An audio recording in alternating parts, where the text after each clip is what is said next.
যে নিজেকেই মুরব্বী মনে করে সে পথভ্রষ্ট হইতে তার একদিন সময় লাগবে না।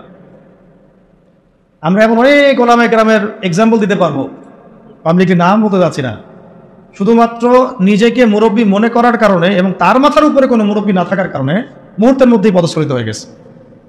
এমন হচ্ছে সকালে হয়তো মুমিন ছিল, বিকালে কুফরি কথা বলে ফেলছে।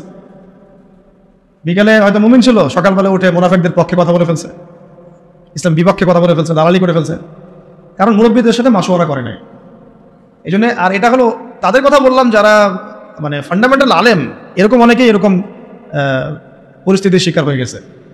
আর আমরা যারা আলেম না, জেনারেল শিক্ষিত মানুষ বা শরিয়াত অত বুঝি না, তারা যদি মুরব্বী মেনে না চলে আমাদের কি অবস্থা হতে পারে। তো এখন এখানে আমি চলমান প্রেক্ষাপটে একটা খালি আফসোসের কথা বলি, সবাই অনেক কিছুই হলো, অনেক কিছু হচ্ছে, আবার অনেক কিছু হবে, তাই না? কিন্তু যারা এখানে নেতৃত্ব দিচ্ছেন বা লিডিং রোল প্লে করছেন,